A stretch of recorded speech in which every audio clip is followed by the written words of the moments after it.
pouvais voyager à la vitesse de la lumière, soit 300 000 km par seconde, il te faudrait plus de 4 ans pour atteindre l'étoile la plus proche de notre Soleil. Mais voici ce qui devrait te terrifier. Cette étoile, Proxima du Centaure, n'est qu'à 40 000 milliards de kilomètres de nous. Et notre galaxie en contient plus de 200 milliards d'autres. Tu n'es pas petit. Tu es infiniment plus insignifiant que tout ce que tu as jamais imaginé. Ce soir, nous allons entreprendre un voyage que très peu de personnes ont véritablement compris. Pas parce qu'il est compliqué, mais parce que notre cerveau refuse littéralement d'accepter ce que les chiffres nous révèlent.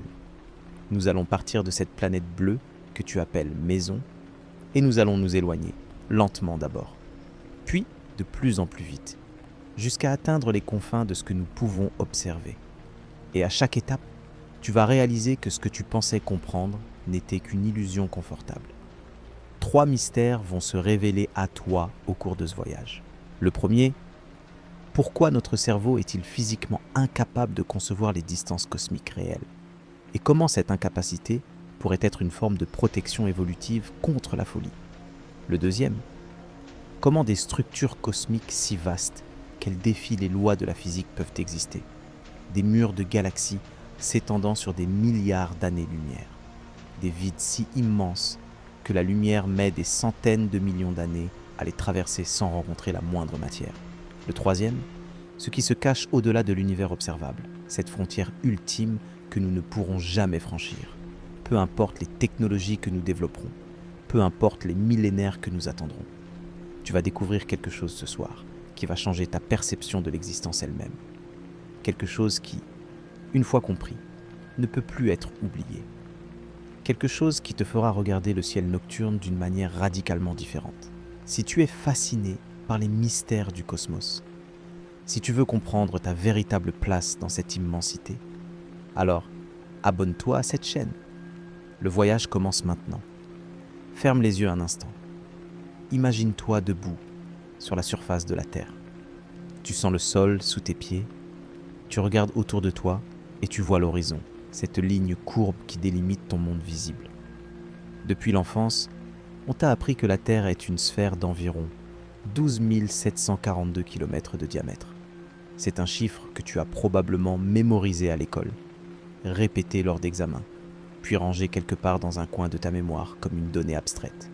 Mais as-tu vraiment compris ce que ce chiffre signifie? 12 742 km. Si tu marchais sans t'arrêter, à une vitesse moyenne de 5 km par heure, 24 heures sur 24, il te faudrait environ 106 jours pour parcourir cette distance en ligne droite. Plus de 3 mois de marche ininterrompue. Et ce n'est que le diamètre. La circonférence de la Terre, la distance que tu parcourrais si tu faisais le tour complet à l'équateur, est d'environ 40 000 km. 8 mois de marche continue. La version officielle de notre compréhension de l'univers nous dit que nous avons maîtrisé ces concepts. Depuis Copernic, Galilée et Kepler, nous savons que la Terre n'est pas le centre de l'univers. Nous avons des cartes précises du système solaire, des mesures exactes des distances entre les planètes, des sondes qui explorent les confins de notre voisinage cosmique. Nous regardons les documentaires, nous lisons les articles scientifiques et nous hochons la tête avec satisfaction. Oui, nous comprenons. L'univers est grand, très grand, mais cette compréhension est une illusion. Elle est confortable, rassurante même. Elle nous permet de continuer nos vies quotidiennes sans être paralysés par la terreur existentielle que devrait provoquer la véritable compréhension de notre situation cosmique. Car voici la réalité que personne ne t'a véritablement expliquée. Ton cerveau est incapable, par sa structure même, de concevoir les échelles dont nous allons parler. Ce n'est pas une question d'intelligence ou d'éducation. C'est une limitation biologique fondamentale. Ton cerveau a évolué pendant des millions d'années pour survivre dans les savanes africaines. Il a été optimisé pour évaluer des distances de quelques mètres à quelques kilomètres. La distance jusqu'au point d'eau. La distance jusqu'à l'arbre le plus proche pour échapper aux prédateurs. La distance jusqu'au campement où ta tribu t'attend. Ce sont les échelles qui importaient pour la survie de tes ancêtres. Au-delà de quelques centaines de kilomètres, ton cerveau commence à perdre prise. Les chiffres deviennent abstraits. 1000 kilomètres, 10 000 kilomètres, 100 000 kilomètres. ces nombres cessent d'avoir une signification émotionnelle réelle. Tu peux les manipuler mathématiquement, les comparer, les multiplier, mais tu ne peux pas les ressentir. Et c'est là que commence le problème. Car l'univers ne fonctionne pas en kilomètres. Pas vraiment. Les kilomètres sont une unité de mesure parfaitement adaptée pour mesurer la distance entre Paris et Lyon, ou même entre la Terre et la Lune. Mais dès que nous quittons le système solaire, les kilomètres deviennent aussi absurdes que de mesurer la distance entre les continents en millimètres. Techniquement possible, mais pratiquement inutile pour véhiculer une compréhension réelle. C'est pourquoi les astronomes utilisent l'année-lumière. Une année-lumière n'est pas une mesure de temps, comme son nom pourrait le suggérer, c'est une mesure de distance. C'est la distance que parcourt la lumière en une année. Et la lumière se déplace à la vitesse la plus rapide possible dans notre univers. 299 792 km par seconde. Arrête-toi un instant sur ce chiffre. 299 792 km chaque seconde. En une seule seconde, la lumière pourrait faire 7 fois et demi le tour de la Terre. En 8 minutes environ, elle parcourt la distance entre le Soleil et notre planète, soit 150 millions de kilomètres. En 1 heure, elle atteint les confins du système solaire intérieur. Maintenant, multiplie cette vitesse vertigineuse par le nombre de secondes dans une année. 31 557 600 secondes. La lumière parcourt donc, en une année, environ 9 460 milliards de kilomètres. 9 460 milliards de kilomètres, c'est une année-lumière. Et Proxima du Centaure, l'étoile la plus proche de notre Soleil, est à 4,2 années-lumière, soit environ 40 000 milliards de kilomètres. Si tu écrivais ce nombre en entier, avec tous ces zéros, il prendrait une ligne entière de texte. Et c'est juste l'étoile d'à côté. La voisine immédiate, l'équivalent cosmique de la maison au bout de ta rue. La version officielle te dit que nous comprenons ces distances, que nous les avons mesurées avec précision, que nous pouvons les représenter sur des schémas et des modèles. Et c'est vrai, nos mesures sont exactes, nos schémas sont corrects, mais la réalité est beaucoup plus troublante, car ces schémas que tu as vus dans les livres scolaires, ces représentations du système solaire avec le Soleil au centre et les planètes qui tournent gentiment autour, ces images sont des mensonges nécessaires, peut-être, mais des mensonges quand même. Dans presque toutes les représentations du système solaire que tu as vues dans ta vie, les planètes sont représentées beaucoup trop grandes par rapport à leur distance. Si ces schémas respectaient les proportions réelles, les planètes seraient invisibles, de minuscules points perdus dans un océan de vide. Imagine un terrain de football. Place une bille d'1 centimètre de diamètre au centre.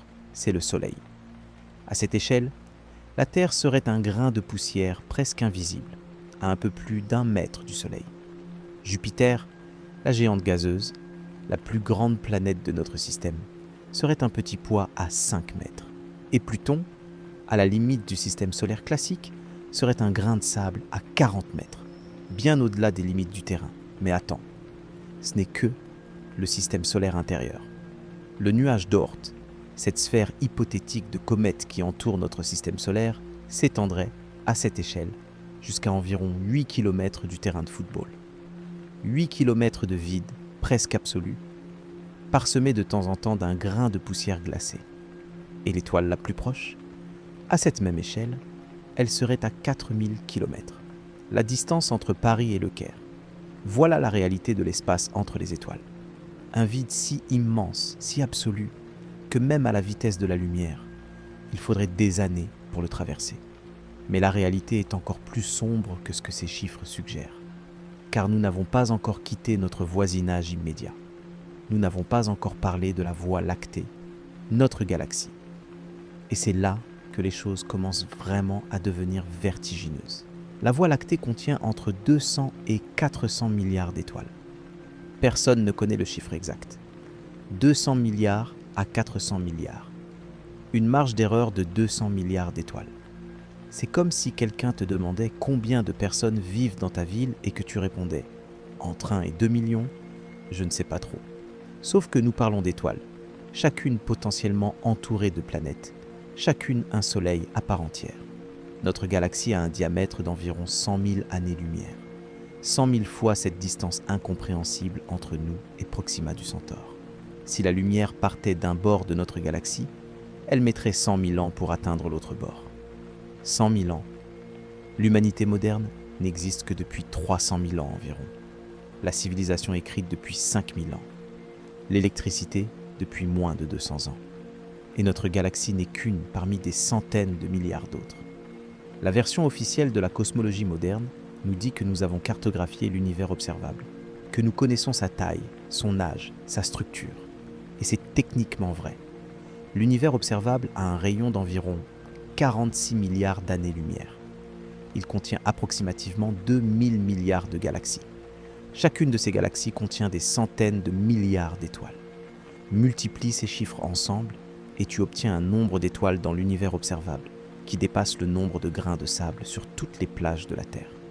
Chaque étoile est un soleil. Chaque soleil pourrait avoir des planètes. Certaines de ces planètes pourraient abriter la vie. Nous devrions être émerveillés par cette abondance. Et nous le sommes, superficiellement. Nous hochons la tête devant les documentaires. Nous partageons les images spectaculaires du télescope spatial. Nous nous émerveillons devant les nébuleuses colorées et les galaxies spirales. Mais cet émerveillement est une forme de défense, une manière de domestiquer l'incompréhensible, de le réduire à quelque chose de beau et de distant, plutôt que de terrifiant et d'immédiat. Car voici ce que la version officielle omet de mentionner clairement. Tu es assis sur une planète qui se déplace à 30 km par seconde autour du Soleil. Le Soleil lui-même se déplace à 230 km par seconde autour du centre de la Voie lactée. La Voie lactée se déplace à 600 km par seconde vers le grand attracteur, une concentration massive de matière dont nous ignorons la nature exacte. Et tout l'ensemble, notre amas local de galaxies, se déplace à des vitesses encore plus grandes à travers un univers en expansion accélérée. Tu n'es pas immobile. Tu n'as jamais été immobile. À chaque seconde qui passe, tu te trouves dans un endroit de l'univers où tu ne t'es jamais trouvé auparavant et où tu ne te retrouveras jamais. L'univers n'est pas un tableau statique que nous observons depuis notre petite planète. C'est un océan en perpétuel mouvement, avec des courants, des tempêtes, des vortex de matière et d'énergie qui défient toute compréhension humaine. Et nous croyons que nous comprenons. Nous croyons que nos schémas simplifiés et nos chiffres abstraits capturent quelque chose de cette réalité. Nous croyons que le fait de pouvoir mesurer quelque chose équivaut à le comprendre. Mais la vérité est que nous sommes comme des fourmis essayant de comprendre l'océan en mesurant les gouttes de pluie qui tombent sur leur fourmilière. Ce soir, nous allons entreprendre un voyage à travers ces échelles impossibles.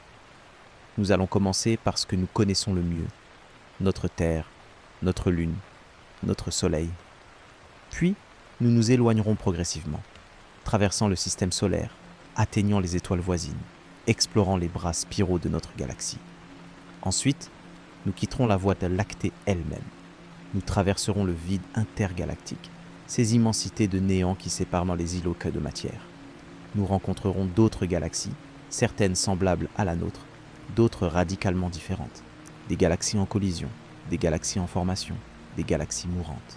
Nous découvrirons les amas de galaxies, ces regroupements de centaines ou de milliers de galaxies liées par la gravité. Puis les superamas, ces structures encore plus vastes qui s'étendent sur des centaines de millions d'années-lumière. Et finalement, les filaments cosmiques, ces fils de matière qui relient les superamas entre eux, formant une toile cosmique d'une complexité inimaginable. À chaque étape, nous nous arrêterons pour contempler ce que ces échelles signifient vraiment. Pas juste les chiffres, mais ce que ces chiffres impliquent pour notre existence, notre signification, notre place dans ce cosmos apparemment indifférent. Car il y a quelque chose que personne ne te dit quand on parle de la taille de l'univers. Cette immensité n'est pas juste impressionnante, elle est terrifiante. Et cette terreur n'est pas irrationnelle. Elle est la réponse appropriée à une vérité que notre esprit refuse d'accepter pleinement. Nous sommes seuls. Non pas nécessairement au sens où il n'y aurait pas d'autre forme de vie dans l'univers.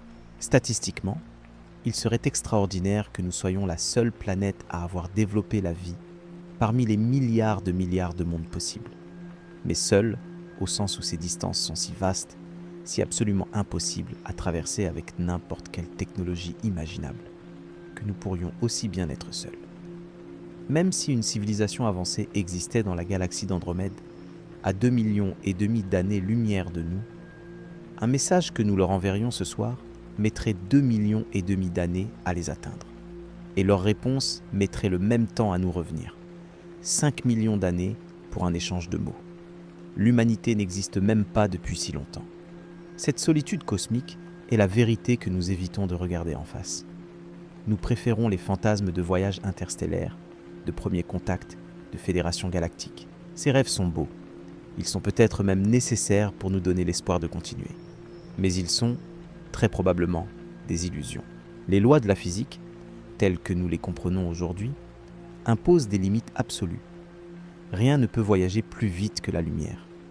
Et même à la vitesse de la lumière, les distances restent écrasantes. Notre galaxie seule prendrait 100 000 ans à traverser. L'univers observable, des milliards d'années. Et pourtant, malgré cette terreur, malgré cette solitude, malgré cette insignifiance cosmique, nous sommes là, conscients, capables de contempler ces immensités et de nous poser des questions à leur sujet. C'est peut-être le plus grand mystère de tous. Comment un univers apparemment indifférent, gouverné par des lois physiques aveugles, a-t-il pu produire des êtres capables de le contempler? Comment la matière brute, les atomes formés dans le cœur des étoiles, ont-ils pu s'assembler en structures si complexes qu'elles peuvent se retourner et regarder leur propre origine? Nous sommes, littéralement, l'univers qui prend conscience de lui-même. Et cette conscience, aussi fragile et éphémère soit-elle, à l'échelle cosmique, est peut-être la chose la plus précieuse qui existe.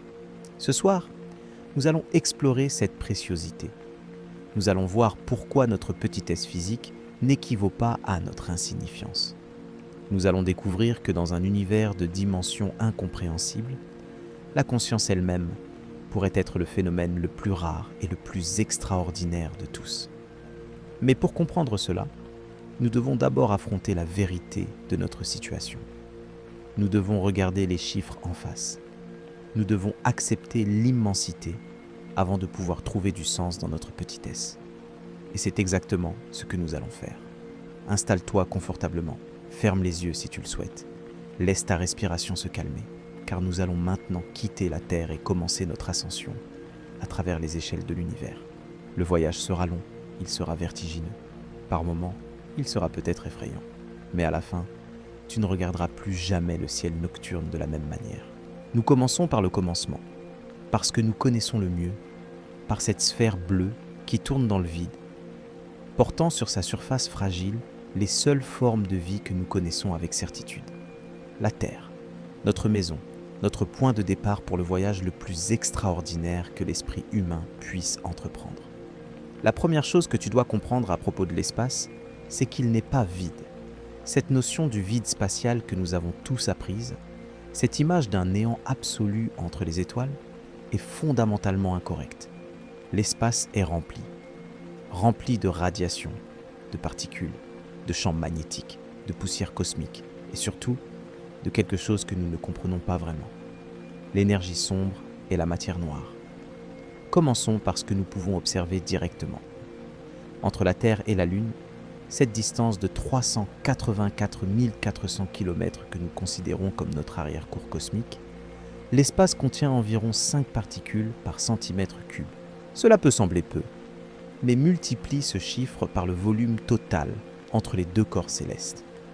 Et tu obtiens une quantité de matière qui, si elle était comprimée, formerait un objet de plusieurs tonnes. Ces particules ne sont pas statiques. Elles se déplacent à des vitesses variables. Certaines projetées par le vent solaire à 400 km par seconde, d'autres dérivant lentement dans le champ gravitationnel terrestre. Elles forment ce qu'on appelle le milieu interplanétaire, un environnement dynamique et constamment changeant qui interagit avec tout ce qu'il traverse. Le vent solaire mérite une attention particulière. Notre Soleil éjecte constamment un flux de particules chargées dans toutes les directions. Environ 1 million de tonnes de matière solaire sont projetées dans l'espace chaque seconde. 1 million de tonnes, chaque seconde, depuis 4,5 milliards d'années. Ce vent solaire crée une bulle autour de notre système solaire appelée l'héliosphère. Cette bulle s'étend sur environ 120 unités astronomiques soit 18 milliards de kilomètres du Soleil. C'est notre bouclier contre les rayons cosmiques intergalactiques, ces particules ultra-énergétiques qui traversent l'univers à des vitesses proches de celles de la lumière. La sonde Voyager 1, lancée en 1977, a finalement traversé l'héliopause, la frontière de cette bulle, en 2012. Elle a mis 35 ans pour atteindre cette frontière, voyageant à 17 km par seconde. Et ce qu'elle a découvert a bouleversé nos conceptions. L'espace interstellaire n'est pas ce que nous pensions. Les mesures de Voyager 1 ont révélé que la densité de particules dans l'espace interstellaire est environ 40 fois supérieure à ce que nous avions prédit. Au lieu du vide quasi absolu que nous imaginions, nous avons trouvé un milieu relativement dense, vibrant d'ondes de plasma et parcouru de champs magnétiques complexes. Ces ondes de plasma sont particulièrement fascinantes. Elles se propagent à travers le milieu interstellaire comme des vagues sur un océan invisible. Voyager 1 les a enregistrées. Et quand les scientifiques ont converti ces données en sons audibles, ils ont découvert quelque chose d'étrange. L'espace interstellaire chante. C'est un chant grave, profond, qui monte et descend en fréquence selon des patterns complexes. Ce n'est pas vraiment du son, bien sûr, puisque le son ne peut pas se propager dans le vide, mais c'est une vibration électromagnétique qui, transposée dans notre spectre auditif, produit une mélodie étrangement harmonieuse. Au-delà de notre système solaire, dans l'espace entre les étoiles de notre galaxie, la densité de matière chute drastiquement. Nous parlons maintenant d'environ 1 atome par centimètre cube. Pour mettre cela en perspective, l'air que tu respires contient environ 27 milliards de molécules par centimètre cube. L'espace interstellaire est donc environ 27 milliards de fois moins dense que l'air terrestre. Mais même cette densité infinitésimale représente une quantité énorme de matière quand on considère le volume total de l'espace interstellaire. Notre galaxie contient environ 100 milliards de masses solaires de gaz interstellaire. C'est de cette matière que naissent les nouvelles étoiles.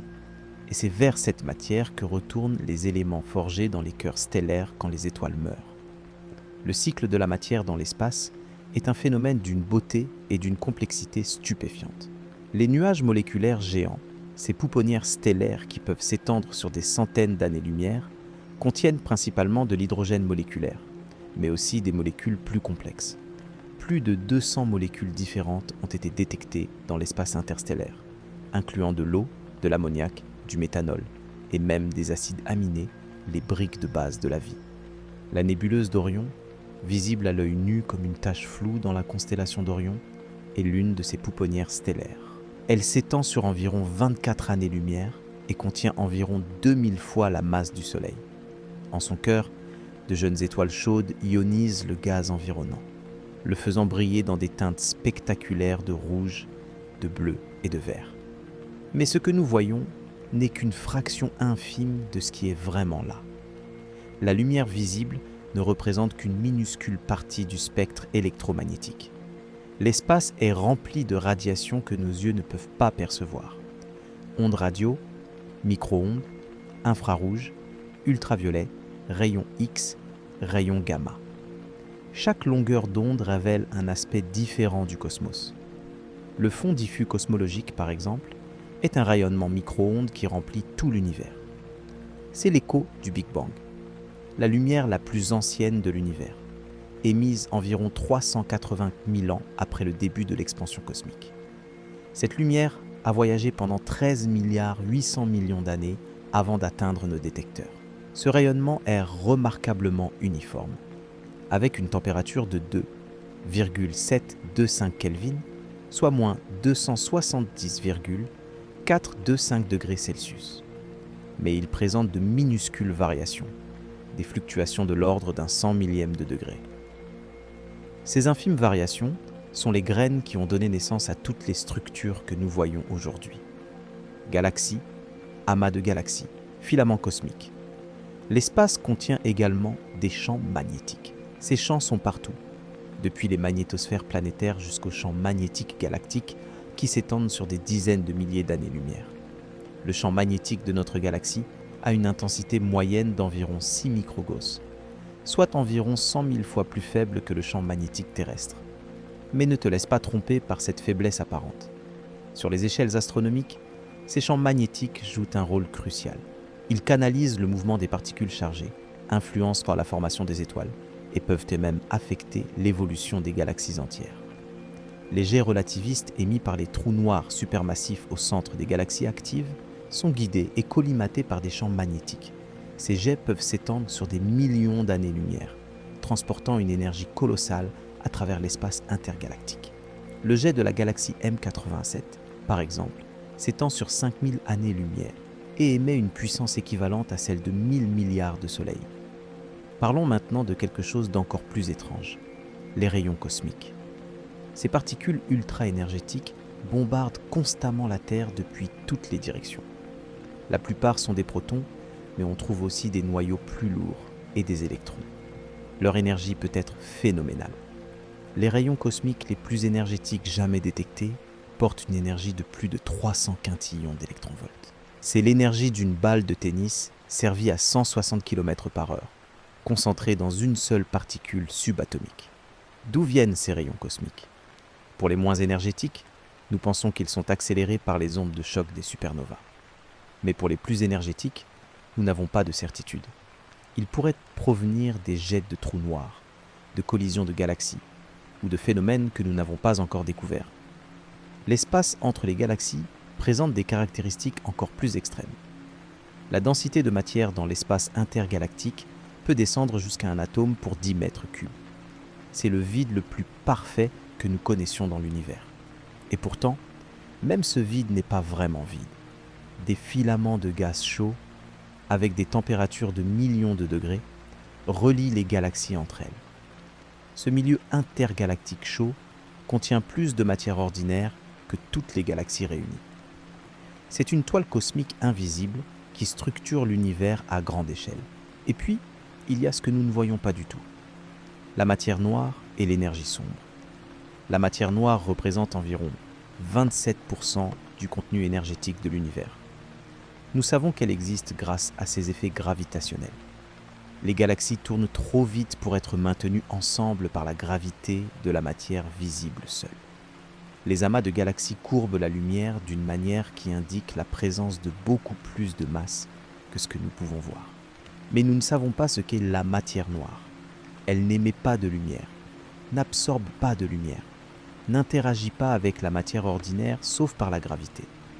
Elle pourrait être composée de particules exotiques que nous n'avons pas encore découvertes, ou elle pourrait être quelque chose de complètement différent, une modification de la gravité elle-même à grande échelle. L'énergie sombre est encore plus mystérieuse. Elle représente environ 68% du contenu énergétique de l'univers et elle est responsable de l'accélération de l'expansion cosmique. Nous avons découvert en 1998 que l'expansion de l'univers ne ralentit pas comme on s'y attendait, mais qu'elle accélère. Quelque chose pousse l'espace lui-même à s'étendre de plus en plus vite. Cette force répulsive, cette énergie sombre, semble être une propriété de l'espace vide lui-même. Plus l'univers s'expand et crée de l'espace, plus il y a d'énergie sombre et plus l'expansion s'accélère. C'est un processus qui s'auto-alimente et qui finira, dans des billions d'années, par déchirer l'univers dans ce qu'on appelle le Big Rip. L'expansion de l'espace elle-même est un phénomène difficile à concevoir. Ce n'est pas que les galaxies se déplacent à travers l'espace, c'est l'espace lui-même qui s'étend, emportant les galaxies avec lui. Imagine des raisins dans une pâte à pain qui lève. Les raisins ne bougent pas dans la pâte, mais ils s'éloignent les uns des autres parce que la pâte elle-même gonfle. Cette expansion a des conséquences étranges. Des galaxies peuvent s'éloigner de nous plus vite que la vitesse de la lumière.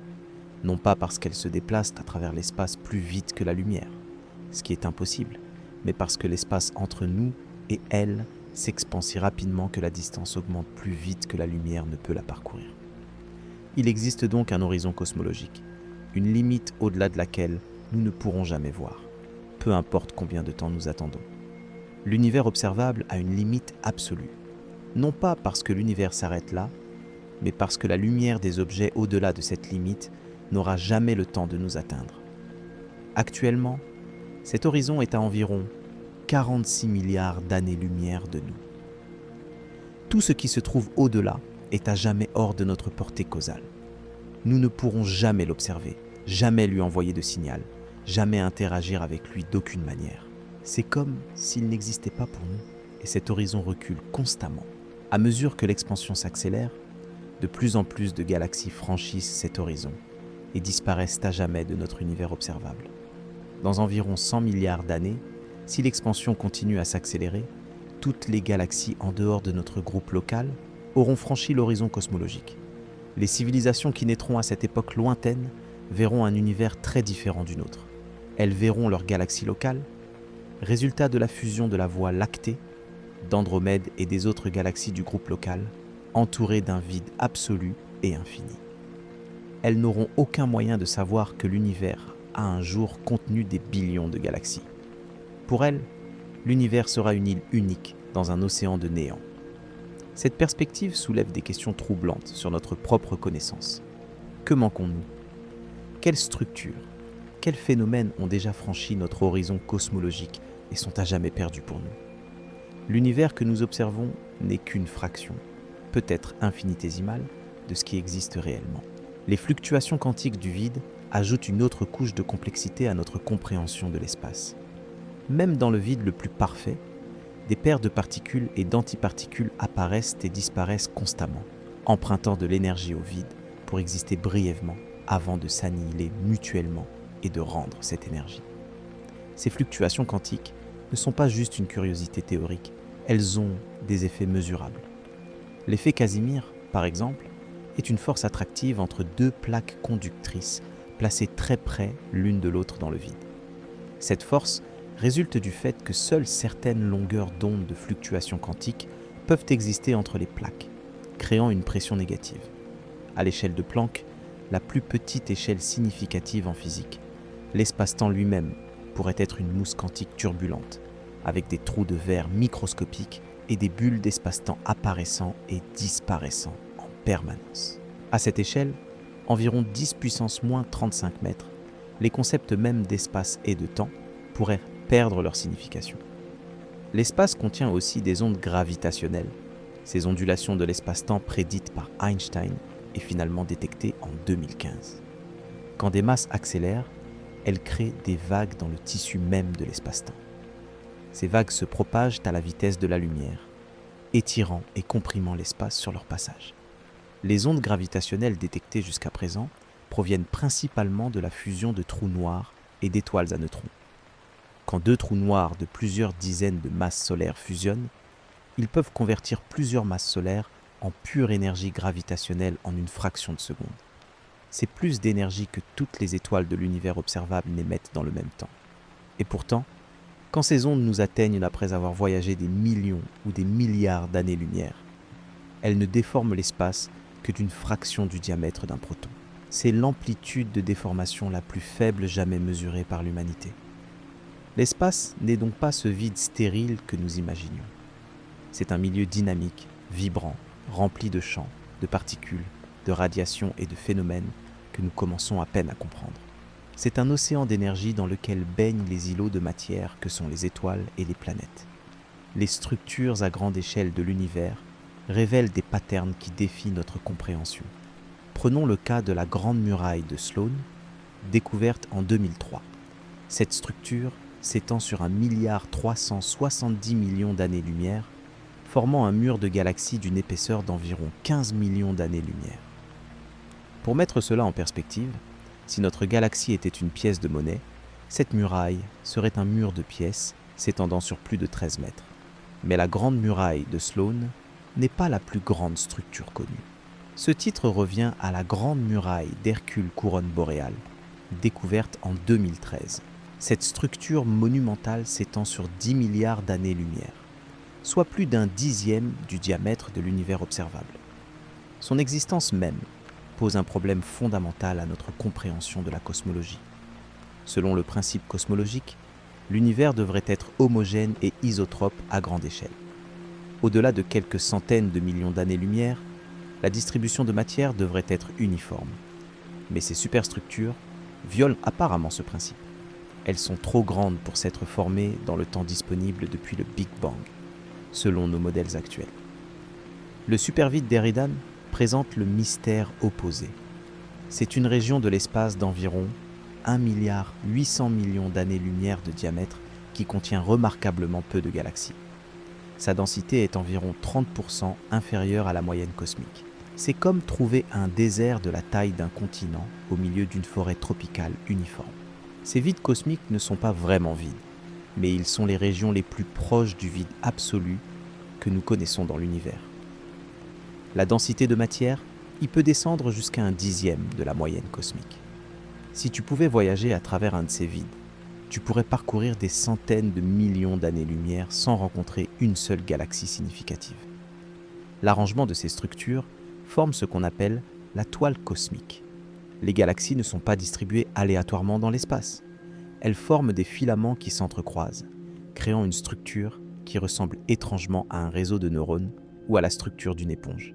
Les filaments se rencontrent en des nœuds denses, où se trouvent les amas de galaxies, tandis qu'entre les filaments s'étendent les grands vides cosmiques. Cette structure n'est pas statique. Elle évolue sous l'influence de la gravité et de l'expansion cosmique. Les simulations informatiques montrent que la toile cosmique devient de plus en plus filamenteuse avec le temps, les vides s'agrandissant tandis que la matière se concentre de plus en plus dans les filaments et les nœuds. Le dipôle repeller, découvert en 2017, ajoute une autre dimension à cette dynamique. C'est une région de vide relatif qui semble littéralement repousser notre groupe local de galaxies. Nous ne fuyons pas seulement vers le grand attracteur, nous sommes aussi poussés par ce vide mystérieux. C'est comme si l'absence de matière exerçait une force répulsive, poussant les galaxies vers les régions plus denses. Les observations récentes du télescope spatial James Webb ont révélé quelque chose d'encore plus troublant. Des galaxies massives et matures existaient déjà quelques centaines de millions d'années après le Big Bang, beaucoup plus tôt que ce que nos modèles prédisaient. Ces galaxies anciennes sont aussi grandes et aussi structurées que des galaxies qui, selon notre compréhension, auraient dû mettre des milliards d'années à se former. La galaxie GN-Z11, par exemple, existait seulement 400 millions d'années après le Big Bang, mais elle brillait avec l'intensité de milliards de soleils. Comment une telle structure a-t-elle pu se former si rapidement ? C'est une question qui remet en cause nos modèles fondamentaux de formation des structures cosmiques. Les amas de galaxies représentent les plus grandes structures gravitationnellement liées de l'univers. L'amas de la Vierge, le plus proche de nous, contient plus de 1300 galaxies et s'étend sur environ 7 millions d'années-lumière. Sa masse totale est d'environ 1 million de milliards de masses solaires, dont seulement 1/10 est de la matière visible. Le reste est de la matière noire et du gaz intergalactique chaud.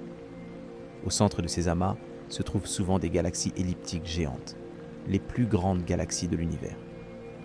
IC 1101, au centre de l'amas Abell 2029, a un diamètre d'environ 6 millions d'années-lumière, soit 60 fois le diamètre de notre Voie lactée. Elle contient environ 100 000 milliards d'étoiles. Maintenant, tournons notre attention vers les phénomènes violents qui façonnent ces structures cosmiques. L'univers n'est pas un endroit paisible. C'est une arène de violence inimaginable, où des forces titanesques déchirent, broient et transforment la matière à des échelles qui défient toute compréhension humaine. Commençons par les supernovas, ces explosions stellaires qui peuvent brièvement briller plus fort qu'une galaxie entière.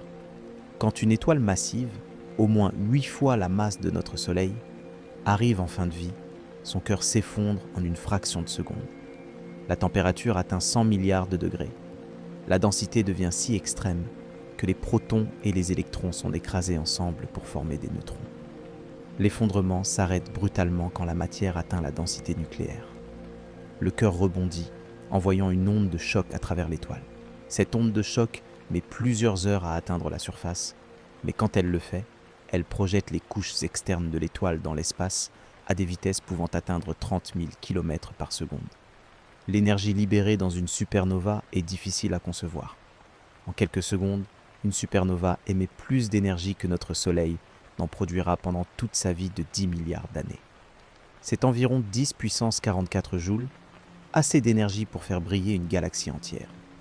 La supernova SN 1006, observée par les astronomes chinois et arabes en l'an 1006, était visible en plein jour pendant plusieurs semaines. Elle se trouvait à 7200 années-lumière de nous. Si une supernova explosait à la distance de Proxima du Centaure, 4 années-lumière, elle apparaîtrait aussi brillante que le Soleil dans notre ciel et stériliserait probablement toute vie sur Terre. Les hypernovas sont encore plus extrêmes. Ces explosions, environ 100 fois plus puissantes que les supernovas ordinaires, se produisent quand des étoiles très massives, plus de 30 masses solaires, s'effondrent directement en trous noirs.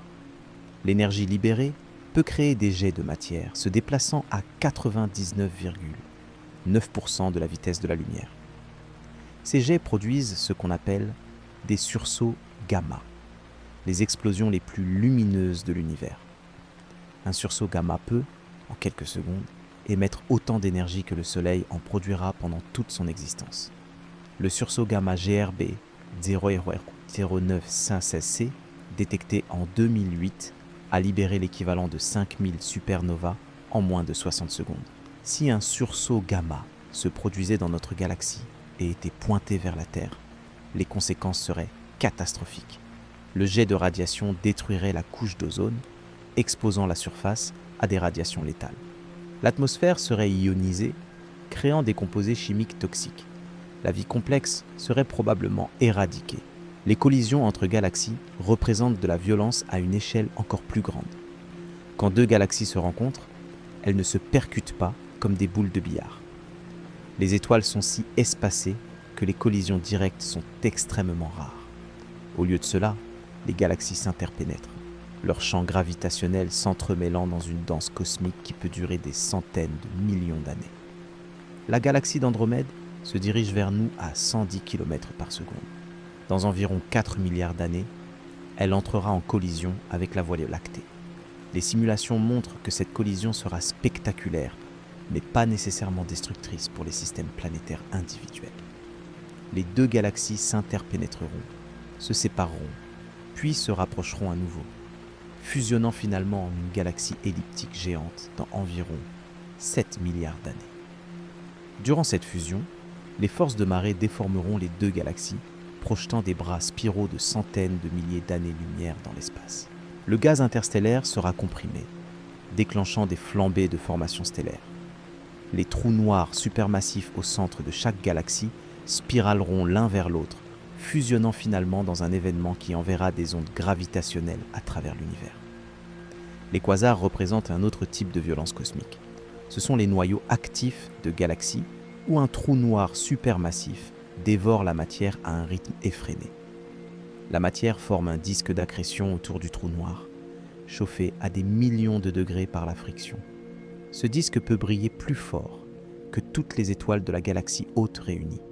Le quasar 3C 273, le premier à être identifié, émet une luminosité équivalente à 2000 milliards de soleils. Il se trouve à 2 milliards 400 millions d'années-lumière de nous. Mais il est visible avec un télescope amateur. Son jet relativiste s'étend sur 200 000 années-lumière, plus de 2 fois le diamètre de notre galaxie. Le quasar TON 618 abrite l'un des plus grands trous noirs connus, avec une masse de 66 milliards de soleils. Son horizon des événements a un diamètre de 1300 unités astronomiques. Pour comparaison, si ce trou noir remplaçait notre Soleil, son horizon des événements s'étendrait bien au-delà de l'orbite de Pluton. Les magnétars ajoutent une dimension différente à la violence cosmique. Ce sont des étoiles à neutrons avec des champs magnétiques si intenses qu'ils déforment les orbitales électroniques des atomes. Le champ magnétique d'un magnétar peut atteindre 10 puissance 15 Gauss, soit 1000 billions de fois plus fort que le champ magnétique terrestre. Si tu t'approchais d'un magnétar à moins de 1000 km, le champ magnétique serait assez fort pour dissocier les molécules de ton corps. À 100 000 km, il effacerait les données de toutes les cartes de crédit sur Terre. Les magnétars peuvent produire des tremblements d'étoiles qui libèrent plus d'énergie en un dixième de seconde que le Soleil n'en émet en 100 000 ans. Le 27 décembre 2004, un tremblement sur le magnétar SGR 1806-20, situé à 50 000 années-lumière de nous, a frappé la Terre.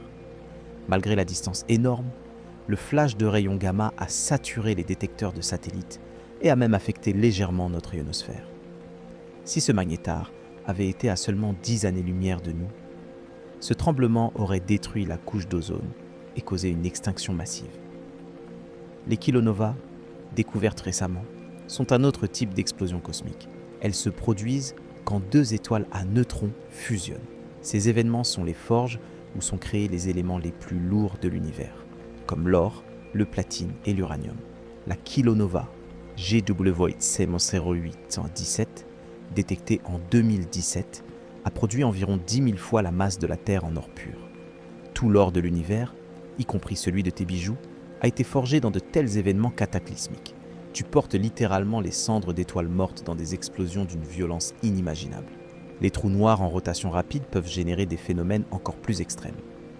Le processus de Penrose permet théoriquement d'extraire l'énergie de rotation d'un trou noir. Un trou noir de Kerr, en rotation maximale, contient jusqu'à 29% de sa masse énergie sous forme d'énergie de rotation. Pour un trou noir supermassif, cela représente plus d'énergie que celle émise par toutes les étoiles de l'univers pendant des millions d'années. Les blazars sont des quasars dont le jet est pointé directement vers nous. La radiation est amplifiée par effet Doppler, relativiste, les rendant visibles à des distances énormes. Le blazar TXS 05406+056, situé à 4 milliards d'années-lumière, a été la source d'un neutrino de haute énergie détecté en 2017, prouvant que ces objets sont des accélérateurs de particules cosmiques. La radiation de ces objets violents remplit l'univers. Le fond diffus gamma montre que l'univers entier brille faiblement dans les rayons gamma, résultat cumulé de tous les événements violents depuis le début des temps. Nous baignons littéralement dans les échos de catastrophes cosmiques qui se sont produites il y a des milliards d'années. Les vents galactiques représentent de la violence à l'échelle des galaxies entières. Quand une galaxie connaît une flambée de formation stellaire, les supernovas et les vents stellaires combinés peuvent souffler le gaz hors de la galaxie à des vitesses de milliers de kilomètres par seconde. Ces vents peuvent transporter des millions de masses solaires de gaz dans l'espace intergalactique, stoppant la formation stellaire et transformant une galaxie spirale active en une galaxie elliptique morte. La galaxie M82, la galaxie du cigare, est en train d'expulser du gaz à 600 km par seconde. Ce supervent galactique s'étend sur des dizaines de milliers d'années-lumière dans l'espace intergalactique. En quelques millions d'années, elle aura perdu assez de gaz pour former des millions d'étoiles. Les événements de perturbation par effet de marée représentent l'un des phénomènes les plus brutaux que l'univers puisse produire. Quand une étoile s'approche trop près d'un trou noir supermassif, les forces de marée deviennent si intenses que l'étoile est littéralement déchiquetée. La partie de l'étoile la plus proche du trou noir subit une attraction gravitationnelle beaucoup plus forte que la partie la plus éloignée, étirant l'étoile comme un spaghetti dans un processus que les astronomes appellent, avec un certain sens de l'humour macabre, la spaghettification. L'événement de perturbation par effet de marée AESA SSN 14LI, détecté en novembre 2014, nous a permis d'observer ce processus en détail pour la première fois. Une étoile d'environ une masse solaire a été capturée par un trou noir de 3 millions de masques solaires. En quelques heures, l'étoile a été étirée en un filament de plusieurs millions de kilomètres de long, puis déchirée en morceaux. La moitié de la matière de l'étoile a été éjectée dans l'espace à des vitesses de milliers de kilomètres par seconde. L'autre moitié est tombée vers le trou noir, formant un disque d'accrétion chauffé à des millions de degrés. Ce disque a brillé pendant des mois avec une luminosité équivalente à 100 millions de soleils, visible à travers des centaines de millions d'années-lumière. Ce qui est terrifiant, c'est la fréquence de ces événements. Nous estimons qu'une étoile est déchiquetée par un trou noir supermassif tous les 10 000 ans dans chaque galaxie. Dans l'univers observable, avec ses 2000 milliards de galaxies, cela signifie qu'environ 200 millions d'étoiles sont en train d'être déchiquetées à chaque instant. 200 millions d'étoiles, chacune portant potentiellement des systèmes planétaires, anéantis dans des tornades de gravité et de radiation. Les sursauts gamma longs, ceux qui durent plus de 2 secondes, sont associés aux hypernovas. Mais les sursauts gamma courts, ceux qui durent moins de 2 secondes, proviennent de la fusion d'objets compacts comme des étoiles à neutrons. Ces événements libèrent en quelques fractions de secondes plus d'énergie que notre Soleil n'en produira pendant toute sa vie. Le sursaut gamma GRB 009-429b, détecté le 29 avril 2009, s'est produit à 13,14 milliards d'années-lumière de nous. Nous le voyons tel qu'il était seulement 520 millions d'années après le Big Bang.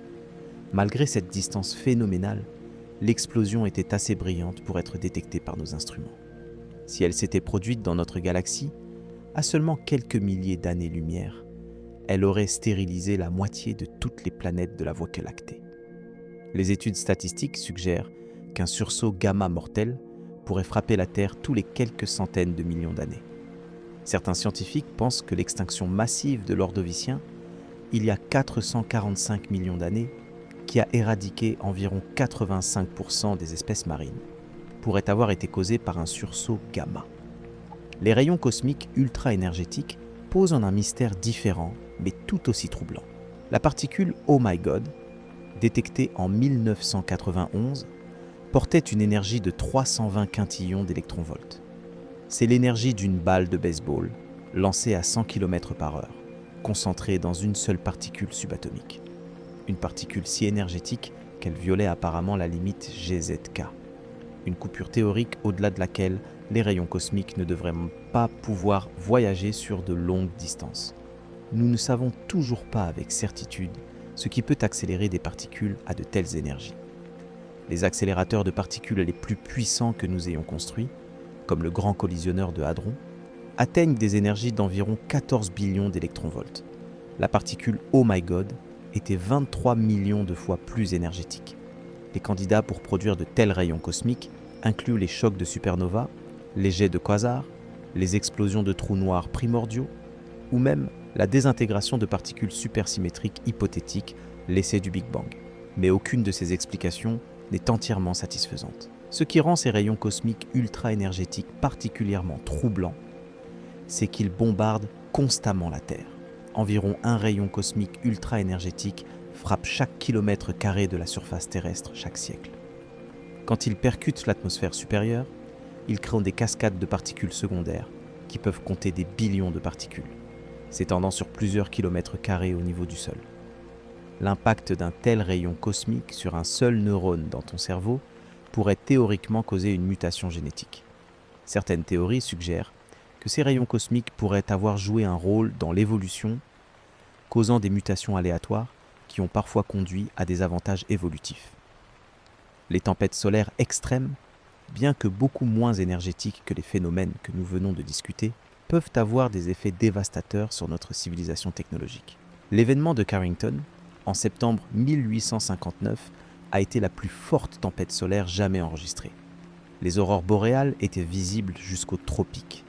Les systèmes télégraphiques ont subi des pannes à travers le monde. Certains opérateurs télégraphiques ont reçu des chocs électriques et des papiers ont pris feu à cause des courants induits. Si un événement de cette magnitude frappait aujourd'hui, les dégâts seraient catastrophiques. Les transformateurs électriques seraient détruits par les courants géomagnétiques induits. Les satellites en orbite seraient grillés par la radiation. Les systèmes GPS cesseraient de fonctionner. Les communications mondiales s'effondreraient. Une étude de l'Académie nationale des sciences américaines a estimé qu'un événement de type Carrington aujourd'hui causerait plus de 2000 milliards de dollars de dégâts, rien qu'aux États-Unis. Et il faudrait 4 à 10 ans pour une récupération complète. L'événement de juillet 2012 aurait pu être cette catastrophe. Une éruption solaire massive, comparable ou supérieure à l'événement de Carrington, a été éjectée du Soleil. Heureusement, elle était dirigée à l'opposé de la Terre. Si elle s'était produite une semaine plus tôt, quand la Terre était dans cette région de son orbite, nous aurions été frappés de plein fouet. Les collisions d'amas de galaxies libèrent des énergies qui éclipsent même les supernovas. L'amas de la balle, résultat de la collision de 2 amas de galaxies, a été le site d'une libération d'énergie équivalente à celle de 10 puissance 64 joules. C'est 10 millions de milliards de fois l'énergie d'une supernova. Cette collision a duré environ 100 millions d'années, ce qui signifie qu'à chaque seconde, l'équivalent de millions de supernovas en énergie était libéré. Ces collisions d'amas chauffent le gaz intergalactique à des températures de 100 millions de degrés, le faisant briller intensément en rayons X. Les ondes de choc se propagent à travers le gaz à des vitesses de milliers de kilomètres par seconde, comprimant et chauffant la matière sur des millions d'années-lumière. Le grand attracteur lui-même pourrait être le site d'événements violents continus. Cette concentration massive de matière, équivalente à des dizaines de milliers de galaxies, attire notre groupe local vers elle à 600 km par seconde. Mais nous ne pouvons pas l'observer directement car il se trouve derrière le disque de notre propre galaxie, dans ce qu'on appelle la zone d'évitement. Les observations en ondes radio et en infrarouge suggèrent que le grand attracteur fait partie d'une structure encore plus grande appelée le superamas de Laniakea. Cette structure contient 100 000 galaxies réparties sur 525 millions d'années-lumière. Nous nous trouvons à la périphérie de cette structure, attirés inexorablement vers son centre. Les simulations montrent que dans quelques milliards d'années, notre groupe local de galaxies fusionnera probablement avec d'autres dans le superamas. Cette fusion sera progressive, s'étalant sur des centaines de millions d'années, mais elle impliquera des collisions de galaxies, des flambées de formations stellaires, et finalement la formation d'une galaxie elliptique géante. Les éruptions de rayons gamma provenant du centre galactique représentent une autre source de violence cosmique proche de nous, Sagittarius. À étoile, le trou noir supermassif au centre de notre galaxie est actuellement assez calme, mais il n'en a pas toujours été ainsi. Les observations récentes ont révélé des structures en forme de bulles s'étendant sur 50 000 années-lumière de part et d'autre du plan galactique, appelées les bulles de Fermi. Ces structures ont probablement été créées par une éruption massive du trou noir central il y a quelques millions d'années. L'énergie libérée était équivalente à celle de 100 000 supernovas. Cette éruption a soufflé du gaz hors du disque galactique, créant des ondes de choc qui continuent de s'étendre aujourd'hui. Si notre système solaire avait été plus proche du centre galactique lors de cette éruption, les conséquences auraient pu être désastreuses. La radiation aurait pu stériliser notre planète ou au moins causer des extinctions massives. C'est peut-être une des raisons pour lesquelles la vie complexe a pu se développer sur Terre. Nous sommes suffisamment loin du centre galactique pour être à l'abri de ces éruptions périodiques. Les rencontres rapprochées avec d'autres étoiles représentent un danger à plus long terme. Toutes les quelques millions d'années, une étoile passe à moins d'une année-lumière du Soleil. La plupart du temps, ces rencontres sont inoffensives. Mais occasionnellement, une étoile peut perturber le nuage d'Oort, la sphère de comètes qui entoure notre système solaire à environ une année-lumière. Cette perturbation peut envoyer des milliers de comètes vers le système solaire intérieur. L'augmentation du bombardement cométaire pourrait durer des millions d'années. Certaines de ces comètes pourraient percuter la Terre, causant des extinctions massives comme celle qui a éradiqué les dinosaures. L'étoile de Scholz, une naine rouge, est passée à seulement 0,8 années-lumière du Soleil il y a 70 000 ans. C'est la rencontre stellaire la plus proche que nous connaissons. Elle a probablement perturbé le nuage d'Oort, et nous pourrions encore recevoir des comètes de cette perturbation aujourd'hui. Dans environ 1 350 000 ans, l'étoile Gliese 710 passera à seulement 0,10 années-lumière du Soleil, 10 fois plus proche que l'étoile de Scholz. Cette rencontre perturbera massivement le nuage d'Oort, envoyant potentiellement des millions de comètes vers le système solaire intérieur. Le taux d'impact cométaire sur Terre pourrait augmenter d'un facteur 1000 pendant des millions d'années après cette rencontre. Les instabilités orbitales dans les systèmes planétaires peuvent aussi avoir des conséquences catastrophiques. Notre système solaire est stable à court terme, mais les simulations à long terme montrent qu'il pourrait devenir instable dans quelques milliards d'années. Mercure pourrait percuter Vénus, ou être éjecté du système solaire. Mars pourrait avoir une rencontre rapprochée avec la Terre.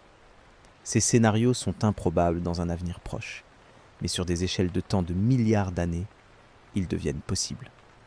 L'architecture même de notre système solaire porte les cicatrices de telles instabilités passées.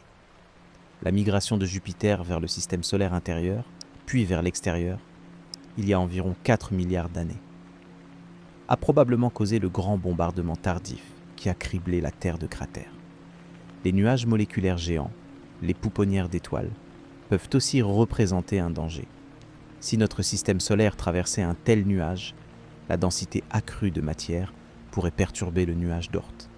De plus, le nuage bloquerait une partie du rayonnement solaire, refroidissant potentiellement la Terre. Notre système solaire traverse le plan galactique environ tous les 35 millions d'années. Certains scientifiques ont suggéré que ces traversées pourraient être corrélées avec des extinctions massives sur Terre, car le plan galactique contient plus de nuages moléculaires et une densité stellaire plus élevée, augmentant les risques de perturbations. Mais le danger le plus immédiat et le plus certain vient de notre propre étoile. Le Soleil se réchauffe lentement à mesure qu'il vieillit.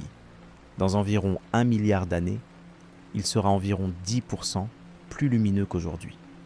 Cette augmentation apparemment modeste sera suffisante pour évaporer les océans de la Terre, créant un effet de serre galopant qui transformera notre planète en un enfer semblable à Vénus.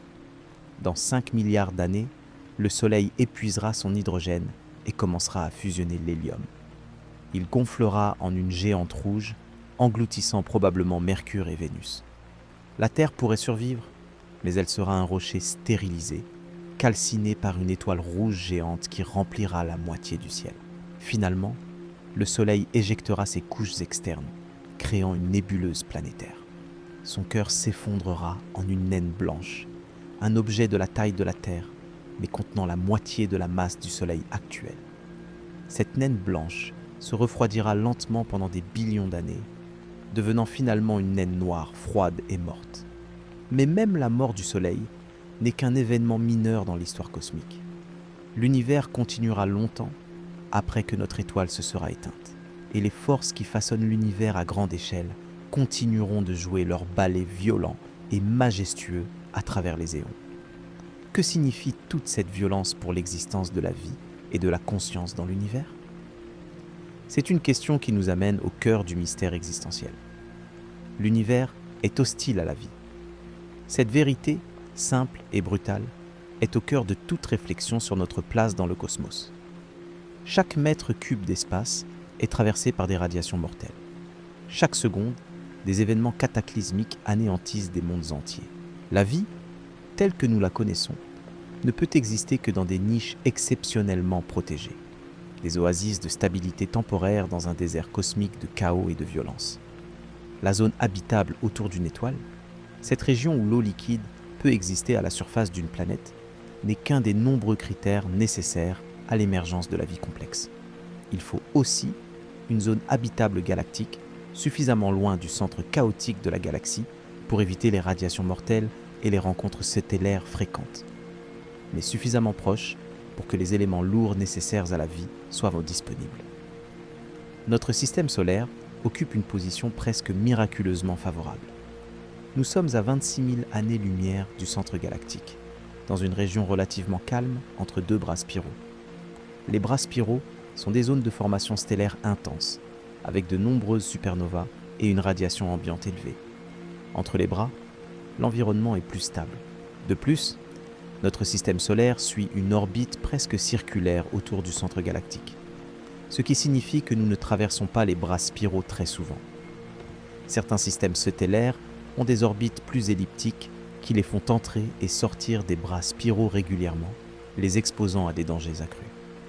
Jupiter joue un rôle crucial dans notre protection. Sa masse énorme, 318 fois celle de la Terre, agit comme un aspirateur cosmique, capturant ou déviant de nombreux astéroïdes et comètes qui autrement pourraient frapper la Terre. Sans Jupiter, le taux d'impact sur notre planète serait peut-être 1000 fois plus élevé. La Lune stabilise l'axe de rotation de la Terre. Sans elle, l'axe de notre planète pourrait osciller de manière chaotique, causant des variations climatiques extrêmes qui rendraient l'évolution de la vie complexe beaucoup plus difficile. Mars, qui n'a pas de grande lune, a vu son axe varier de 0 à 60 degrés au cours de son histoire, créant des changements climatiques catastrophiques. Le champ magnétique terrestre, généré par le noyau de fer en fusion de notre planète, nous protège du vent solaire. Sans ce bouclier invisible, le vent solaire arracherait progressivement notre atmosphère, comme cela s'est produit sur Mars. La magnétosphère de la Terre dévie la plupart des particules chargées du Soleil, les canalisant vers les pôles où elles créent les aurores boréales et australes. Tous ces facteurs ensemble créent ce qu'on appelle parfois l'équation de la Terre rare. Cette hypothèse suggère que si la vie microbienne pourrait être relativement commune dans l'univers, la vie complexe et intelligente pourrait être extraordinairement rare, nécessitant une convergence improbable de conditions favorables. Le paradoxe de Fermi pose la question sous un autre angle. Si l'univers est si vaste et si ancien, où sont toutes les civilisations extraterrestres? Nous devrions voir des signes d'activité technologique partout, des mégastructures capturant l'énergie des étoiles, des signaux radio traversant la galaxie, des sondes exploratrices visitant chaque système stellaire. Pourtant, nous ne voyons rien. Le silence cosmique est assourdissant. Plusieurs explications ont été proposées pour résoudre ce paradoxe. Peut-être que la vie intelligente s'autodétruit systématiquement avant d'atteindre le stade de civilisation interstellaire. Les armes nucléaires, le changement climatique, les pandémies, l'intelligence artificielle incontrôlée, tous ces dangers pourraient représenter des filtres évolutifs que peu de civilisations réussissent à franchir. Peut-être que les civilisations avancées existent, mais restent silencieuses intentionnellement, sachant que révéler leur présence pourrait attirer l'attention de prédateurs cosmiques.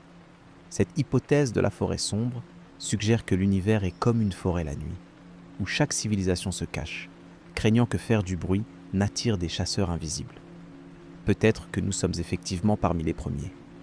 L'univers a 13 milliards 800 millions d'années, mais les premières générations d'étoiles ne contenaient pratiquement pas d'éléments lourds. Il a fallu plusieurs générations stellaires pour enrichir l'univers en carbone, oxygène, azote et autres éléments nécessaires à la vie. La vie complexe a peut-être seulement récemment commencé à devenir possible dans l'histoire cosmique. Ou peut-être que les civilisations avancées transcendent leurs origines biologiques d'une manière que nous ne pouvons pas encore imaginer. Elles pourraient exister sous des formes que nous ne reconnaîtrions pas comme vivantes, opérant à des échelles de temps et d'espace qui les rendent invisibles pour nous. La question de notre solitude cosmique est intimement liée à la question de notre signification. Si nous sommes seuls, ou presque seuls, dans un univers de dimensions incompréhensibles, que signifie notre existence? Sommes-nous un accident cosmique, une fluctuation statistique improbable dans un océan de néant? Ou y a-t-il quelque chose de fondamentalement spécial dans l'émergence de la conscience? Le principe anthropique suggère que l'univers doit être compatible avec la vie consciente qui l'observe, simplement parce que nous sommes là pour l'observer. Si l'univers n'avait pas les propriétés nécessaires à l'émergence de la vie, il n'y aurait personne pour se poser la question. Cette réponse circulaire satisfait certains, mais en frustre d'autres qui cherchent une signification plus profonde. Les constantes fondamentales de la physique semblent réglées avec une précision extraordinaire pour permettre l'existence de la complexité. Si la force gravitationnelle était légèrement plus forte, l'univers se serait effondré sur lui-même avant que les étoiles ne puissent se former. Si elle était légèrement plus faible, la matière ne se serait jamais condensée en galaxies et en étoiles. Si la force nucléaire forte était 1% plus faible, seul l'hydrogène existerait dans l'univers. 1% plus forte, et tout l'hydrogène aurait été converti en hélium lors du Big Bang, ne laissant aucun combustible pour les étoiles à long terme. La constante cosmologique, l'énergie sombre qui accélère l'expansion de l'univers, semble réglée avec une précision encore plus stupéfiante. Si elle était significativement plus grande, elle aurait empêché la formation de toute structure dans l'univers, légèrement plus petite, et l'univers aurait pu se re-effondrer avant que la vie n'ait le temps d'émerger. Ce réglage fin apparent a conduit certains physiciens à proposer l'existence d'un multivers, un ensemble infini ou presque infini d'univers, avec des lois physiques différentes. Dans ce scénario, notre univers n'est qu'un parmi une infinité d'autres. Et il n'est pas surprenant que nous nous trouvions dans un univers compatible avec notre existence, puisque nous ne pourrions exister nulle part ailleurs. Mais cette hypothèse du multivers soulève autant de questions qu'elle en résout. Si d'autres univers existent avec des lois physiques différentes, sont-ils réellement des univers séparés ou simplement des régions différentes d'un cosmos plus vaste? Pouvons-nous jamais tester cette hypothèse de manière scientifique? Ou est-elle à jamais au-delà de notre portée expérimentale? L'échelle de temps cosmique ajoute une autre dimension à notre insignifiance. L'humanité moderne existe depuis environ 300 000 ans. La civilisation écrite depuis 5 000 ans. L'ère industrielle depuis 200 ans. L'ère spatiale depuis 65 ans. Ces durées sont moins qu'un battement de cils à l'échelle cosmique. Si tu compressais l'histoire de l'univers en une seule année, avec le Big Bang se produisant à minuit le 1er janvier, le système solaire se formerait début septembre. La vie sur Terre apparaîtrait fin septembre. Les dinosaures régneraient du 26 au 30 décembre. L'humanité moderne apparaîtrait dans les dernières minutes du 31 décembre. Et toute l'histoire enregistrée tiendrait dans la dernière seconde avant minuit. Mais l'avenir s'étend beaucoup plus loin que le passé. Si l'univers continue d'exister selon nos modèles actuels, nous sommes à l'aube de l'histoire cosmique. Les étoiles continueront de se former pendant encore des trillions d'années. Les dernières étoiles naines rouges brilleront pendant 10 trillions d'années. Les naines blanches se refroidiront pendant des quadrillions d'années. Sur ces échelles de temps vertigineuses, même les structures qui nous semblent éternelles sont éphémères. Les galaxies finiront par éjecter ou absorber toutes leurs étoiles dans environ 100 trillions d'années. Les trous noirs eux-mêmes s'évaporeront par radiation de Hawking dans environ 10 puissance 100 ans. Finalement, dans un avenir si lointain qu'il défie toute compréhension, l'univers pourrait atteindre ce qu'on appelle la mort thermique. Toute l'énergie sera uniformément distribuée. Aucun gradient d'énergie n'existera plus. Aucun travail ne pourra être effectué. L'univers sera froid, sombre et mort, rempli uniquement de particules isolées dérivant à travers l'expansion éternelle de l'espace. À moins que l'énergie sombre ne devienne plus forte avec le temps, auquel cas l'univers pourrait finir dans un Big Rip. L'expansion accélérerait jusqu'à ce que l'espace lui-même soit déchiré. D'abord, les amas de galaxies seraient séparés, puis les galaxies elles-mêmes seraient déchirées, puis les systèmes stellaires, puis les planètes, puis les molécules.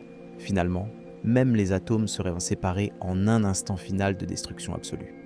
Ou peut-être que l'univers est cyclique, s'effondrant éventuellement dans un Big Crunch qui donnera naissance à un nouveau Big Bang. Chaque univers donnerait naissance au suivant dans un cycle éternel de création et de destruction. Dans ce scénario, notre univers ne serait qu'un parmi une séquence infinie d'univers. Chacun avec potentiellement des lois physiques légèrement différentes. Ces scénarios eschatologiques cosmiques soulèvent des questions philosophiques profondes. Si l'univers finira inévitablement dans un état de mort totale, quelle signification peut avoir notre existence? Si tout ce que nous construisons, tout ce que nous créons, toute trace de notre civilisation sera effacée, pourquoi faire quoi que ce soit? La réponse existentialiste est que nous créons notre propre signification. L'univers peut être indifférent, mais nous ne le sommes pas. Nous ressentons de la joie, de l'amour, de l'émerveillement. Nous créons de l'art, de la musique, de la littérature. Nous cherchons la vérité et la compréhension. Ces choses ont de la valeur, non pas parce qu'elles sont éternelles, mais précisément parce qu'elles sont éphémères. Carl Sagan a dit que nous sommes une façon pour le cosmos de se connaître lui-même. Dans nos cerveaux, l'univers a développé la capacité de contempler sa propre existence. Les atomes formés dans le cœur des étoiles se sont assemblés en structures suffisamment complexes pour regarder en arrière vers ces étoiles et comprendre d'où ils viennent. Cette émergence de la conscience pourrait être le phénomène le plus extraordinaire de l'univers. La matière inanimée, suivant aveuglément les lois de la physique pendant des milliards d'années, a produit des êtres capables de comprendre ces mêmes lois. C'est peut-être la plus grande énigme de toutes. Comment la conscience émerge-t-elle de la matière? Nous ne le savons pas vraiment. Nous pouvons tracer le développement évolutif du cerveau, cartographier les neurones et leurs connexions, mesurer les signaux électriques et chimiques. Mais le passage de ces processus physiques à l'expérience subjective de la conscience reste un mystère profond.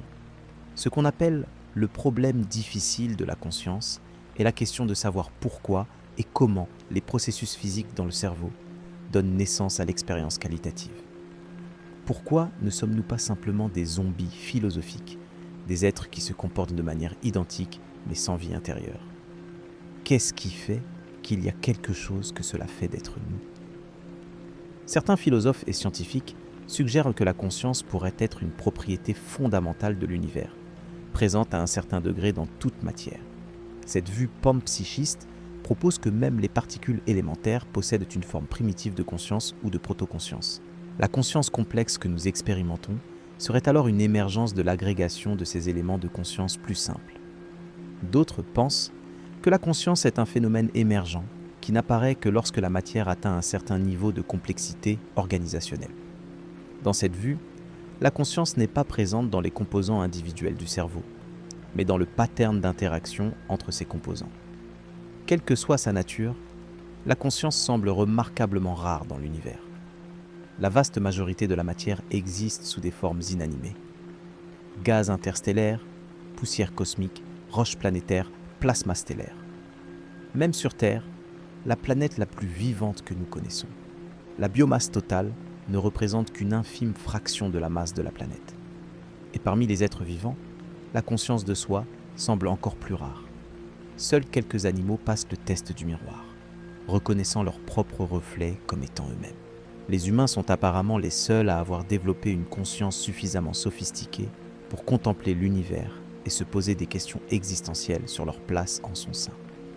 Cette rareté extrême suggère peut-être que la conscience est extrêmement précieuse.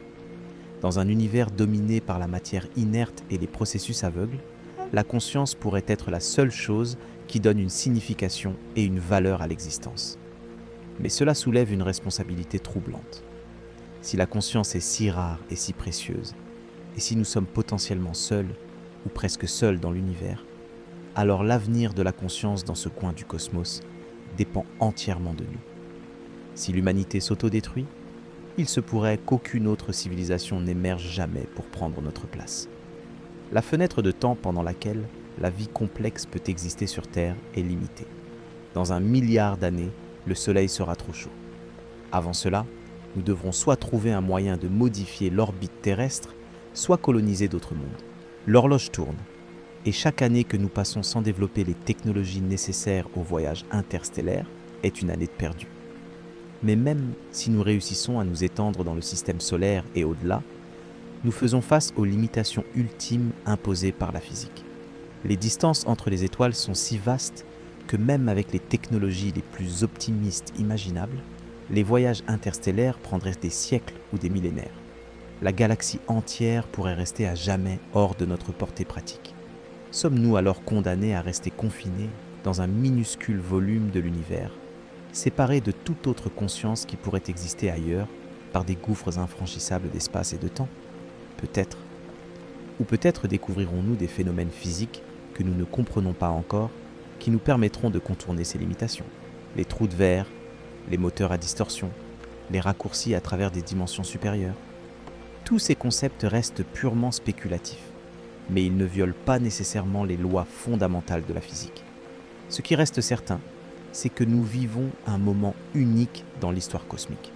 Nous sommes la première génération d'humains à comprendre vraiment notre place dans l'univers, à voir des galaxies à des milliards d'années-lumière, à détecter des planètes autour d'autres étoiles, à mesurer l'âge et la taille du cosmos lui-même.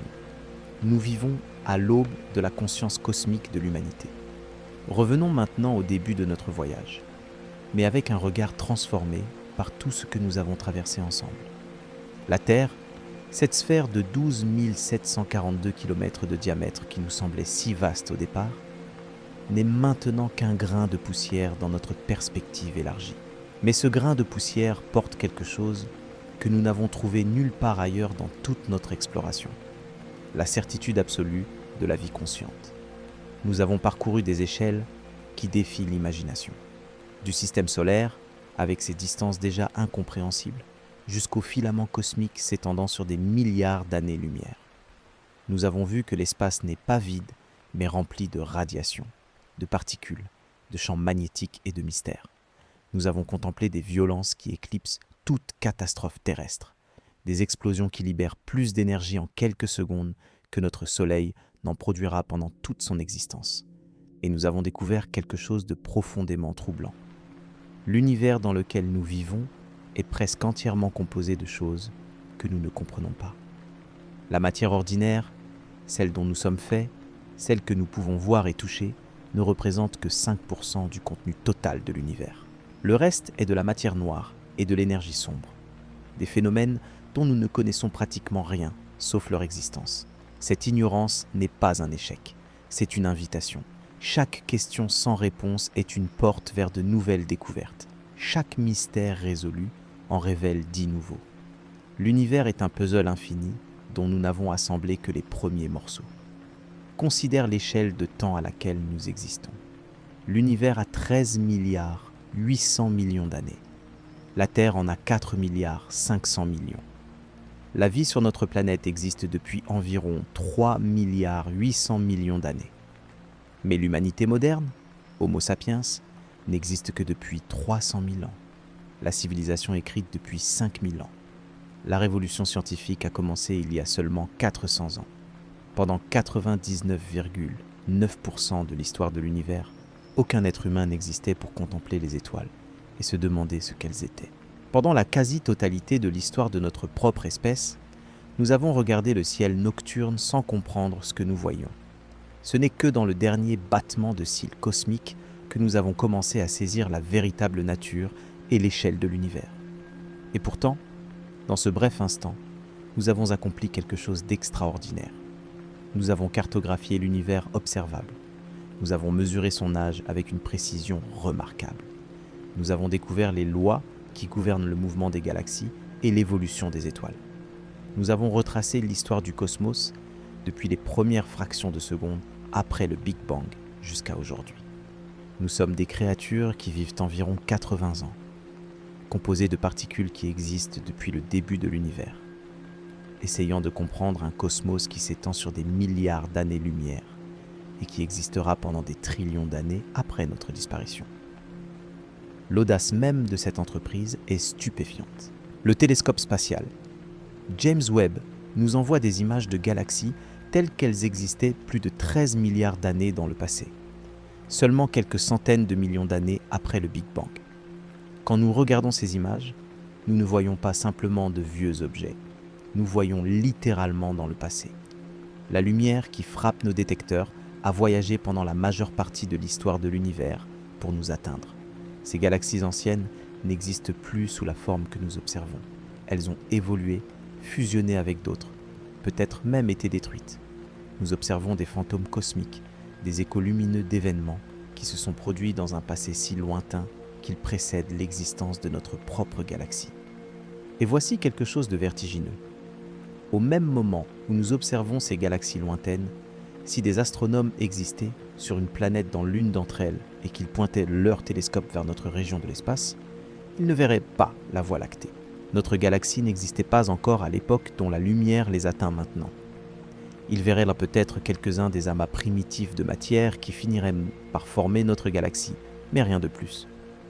L'univers n'est pas seulement vaste dans l'espace, il est vaste dans le temps d'une manière qui rend toute communication ou interaction entre régions éloignées effectivement impossible. Nous sommes prisonniers non seulement de notre position dans l'espace, mais aussi de notre moment dans le temps. La vitesse finie de la lumière crée un horizon cosmique que nous ne pourrons jamais franchir. Il y a des galaxies qui existent en ce moment même, quelque part dans l'univers, dont la lumière ne nous atteindra jamais parce que l'expansion accélérée de l'espace les éloigne de nous plus vite que la lumière ne peut voyager. Pour ces galaxies, nous n'existons pas et n'existerons jamais. Nous sommes causalement déconnectés, séparés par un gouffre que même l'éternité ne pourra combler. Cette séparation soulève des questions philosophiques profondes sur la nature même de l'existence. Si un événement se produit dans une région de l'univers qui ne pourra jamais nous affecter, même en principe, même si nous attendions infiniment longtemps, cet événement existe-t-il vraiment pour nous? Fait-il partie de notre univers ou d'un autre? La mécanique quantique ajoute une autre couche d'étrangeté. À l'échelle la plus fondamentale, la réalité semble être probabiliste plutôt que déterministe. Une particule n'a pas de position définie jusqu'à ce qu'elle soit mesurée. Elle existe dans une superposition d'états possibles, une brume de probabilité qui ne se résout en réalité concrète que lors de l'observation. Certaines interprétations de la mécanique quantique suggèrent que l'univers se divise à chaque mesure quantique, créant des branches parallèles dans lesquelles chaque résultat possible se réalise. Dans cette vue des mondes multiples, il existe des versions de toi dans d'innombrables univers parallèles, chacune ayant fait des choix légèrement différents, vivant des vies légèrement différentes. D'autres interprétations suggèrent que la conscience joue un rôle fondamental dans l'effondrement de la fonction d'onde quantique, transformant les possibilités en réalité. Dans cette vue, l'univers ne devient réel que lorsqu'il est observé. Sans observateur conscient, il n'existerait que comme un océan de probabilités non résolues. Ces idées, aussi étranges qu'elles puissent paraître, ne sont pas de la science-fiction. Elles découlent directement de nos meilleures théories scientifiques et sont soutenues par des décennies d'expérience. L'univers à son niveau le plus fondamental est beaucoup plus étrange que ce que notre intuition évolutive nous prépare à comprendre. Nous vivons dans un univers où le temps peut ralentir ou accélérer selon la vitesse à laquelle nous nous déplaçons ou la force du champ gravitationnel dans lequel nous nous trouvons. Un univers où deux particules peuvent être intriquées quantiquement, de sorte que mesurer l'une affecte instantanément l'autre, peu importe la distance qui les sépare. Un univers où l'espace lui-même peut être courbé, étiré et déchiré. Et au centre de tout cela, il y a nous, des êtres faits de carbone et d'eau, vivant sur une planète rocheuse, essayant de comprendre tout cela avec des cerveaux qui ont évolué pour cueillir des fruits et éviter les prédateurs. Le fait que nous ayons réussi à comprendre autant que nous l'avons fait est peut-être le vrai miracle. Nous avons transcendé nos origines biologiques. Nous avons développé des mathématiques qui peuvent décrire la courbure de l'espace-temps. Nous avons construit des instruments qui peuvent détecter des ondes gravitationnelles qui déforment l'espace d'une fraction du diamètre d'un proton.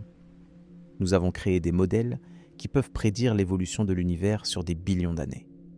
Mais toute cette connaissance nous amène à une confrontation inévitable avec notre propre finitude. Nous sommes mortels. Chacun de nous a peut-être 80 ans, peut-être 100 si nous avons de la chance, pour explorer ce cosmos infini. 80 ans pour lire, pour apprendre, pour comprendre, pour ressentir, pour créer, pour aimer. Et notre espèce elle-même est mortelle.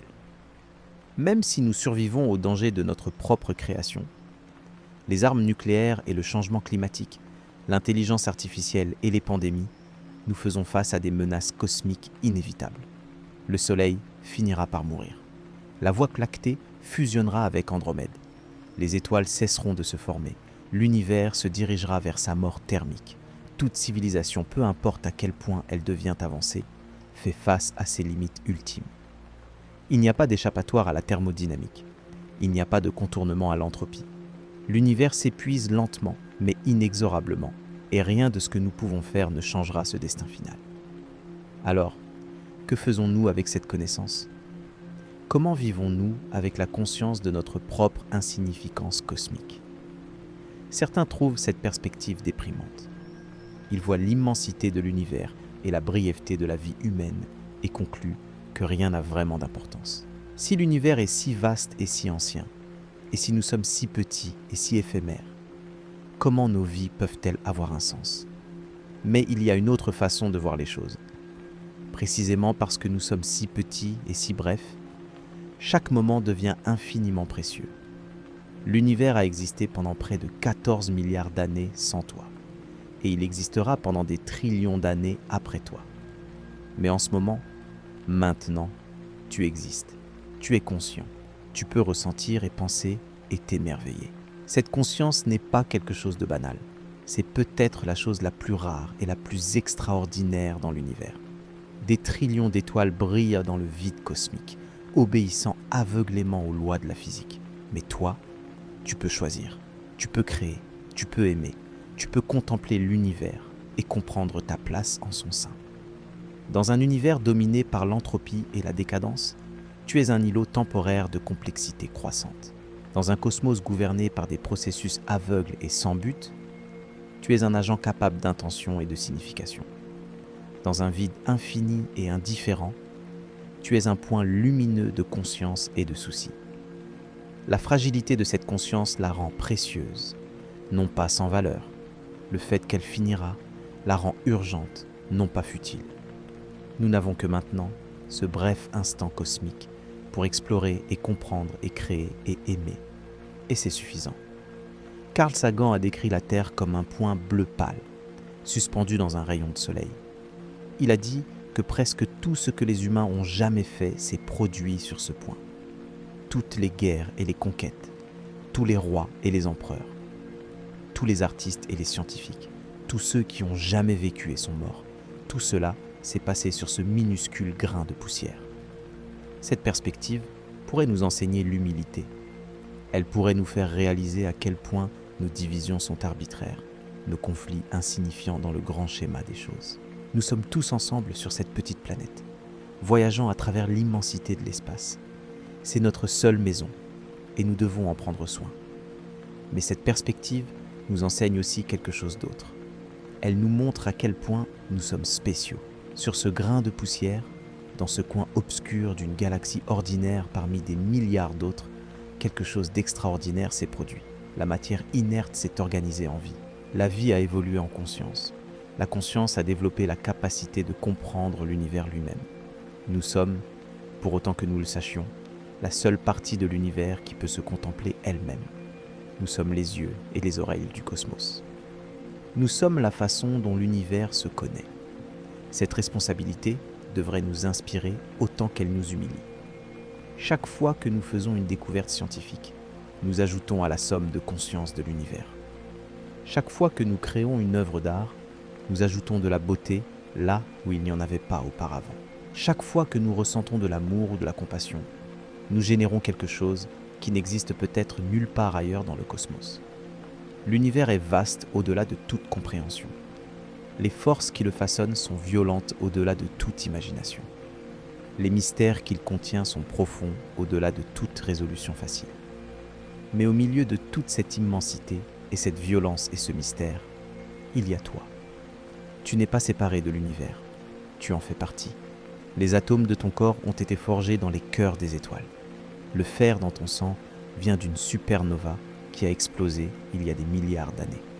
Le calcium dans tes os était dans les roches primitives qui ont formé la Terre. L'oxygène que tu respires a été libéré par des organismes photosynthétiques sur des millions d'années. Tu es littéralement fait de poussière d'étoiles.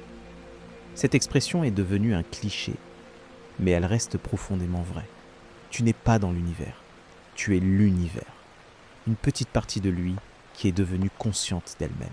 Quand tu regardes le ciel nocturne et que tu vois les étoiles, tu ne regardes pas quelque chose de complètement étranger. Tu regardes tes ancêtres cosmiques, les forges où les éléments qui composent ton corps ont été créés. Tu es leur descendant, leur héritage, leur message au futur. Et quand tu regardes une autre personne, tu ne vois pas seulement un autre individu.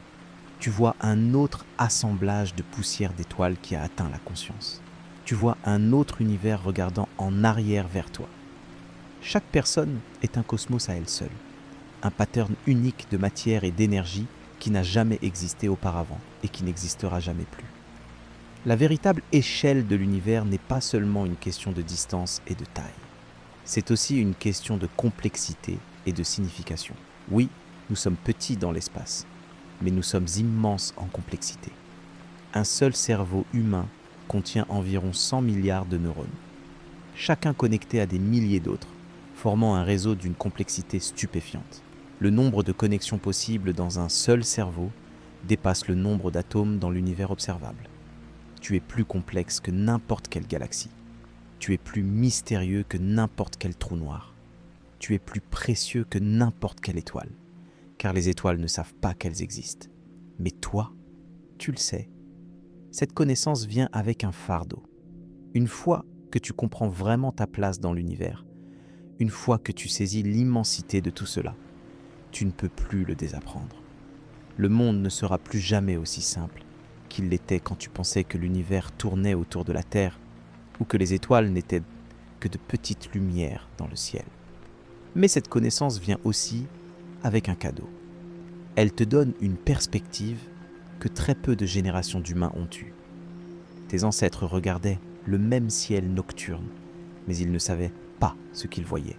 Ils ne savaient pas que chaque point de lumière était un soleil, que certains de ces points étaient des galaxies entières contenant des milliards de soleils. Tu vis à un moment unique dans l'histoire cosmique, un moment où l'humanité a finalement compris la véritable nature et l'échelle de l'univers, mais où ce savoir est encore frais et nouveau et rempli d'émerveillement. Dans un siècle ou deux, ces connaissances seront banales, enseignées aux enfants dès leur plus jeune âge. Mais maintenant, en ce moment, nous sommes encore capables d'être stupéfaits par ces révélations. Préserve cet émerveillement. Ne laisse pas la familiarité émousser ton sens du mystère. Chaque fois que tu regardes le ciel nocturne, rappelle-toi que tu regardes en arrière dans le temps, vers des soleils qui sont morts depuis longtemps, vers des galaxies qui ont voyagé des millions ou des milliards d'années pour que leur lumière te parvienne. Rappelle-toi que tu fais partie de quelque chose d'infiniment plus grand que toi-même, Et pourtant, tu es toi-même infiniment précieux. Rappelle-toi que l'univers a passé près de 14 milliards d'années à créer les conditions nécessaires à ton existence. Et que tu n'as qu'un bref instant pour en faire quelque chose. Que vas-tu faire avec cet instant ? Cette question n'a pas de réponse universelle. Chacun doit trouver sa propre réponse, créer sa propre signification dans un univers qui n'en offre aucune. Mais peut-être que simplement poser la question, simplement être conscient du miracle de ta propre existence est déjà une réponse suffisante. L'univers s'étend de la Terre aux confins du cosmos observable, sur des milliards d'années-lumière. Mais il s'étend aussi de l'échelle de Planck, la plus petite distance significative, jusqu'aux superstructures cosmiques. Il s'étend du Big Bang jusqu'à la mort thermique. Il s'étend de la simplicité des premières particules jusqu'à la complexité stupéfiante de la conscience. Et toi, tu existes quelque part au milieu de tout cela. Pas au centre, car il n'y a pas de centre, mais pas non plus à la périphérie, car il n'y a pas vraiment de périphérie. Tu existes simplement, ici et maintenant, un pattern temporaire de complexité dans le flux cosmique. Ferme les yeux une dernière fois. Sens ton souffle, le battement de ton cœur. Rappelle-toi que ce souffle contient de l'oxygène créé par des étoiles mourantes. Rappelle-toi que ce battement de cœur est alimenté par de l'énergie qui a commencé son voyage dans le cœur du Soleil il y a des millions d'années. Tu n'es pas séparé de l'univers. Tu es l'univers lui-même, expérimentant sa propre existence à travers tes yeux. Et c'est peut-être le mystère le plus profond de tous. Non pas la taille de l'univers, mais le fait qu'il puisse produire des êtres capables de le contempler. Non pas la violence cosmique, mais l'émergence de la beauté et de la conscience au milieu du chaos. Non pas notre insignifiance, mais notre capacité à trouver de la signification malgré elle. Dors maintenant, si tu le peux, avec la connaissance que tu as voyagé plus loin ce soir, que la plupart des humains ne le feront jamais. Tu as vu l'univers dans toute sa terrible splendeur. Et demain, quand tu te réveilleras, tu seras toujours sur ce petit point bleu pâle, mais tu le verras avec de nouveaux yeux. Le voyage ne se termine jamais vraiment. Chaque réponse révèle de nouvelles questions. Chaque mystère résolu en dévoile de plus profond. L'univers est un livre infini, et nous n'en avons lu que les premières pages. Mais quelles pages extraordinaires elles ont été!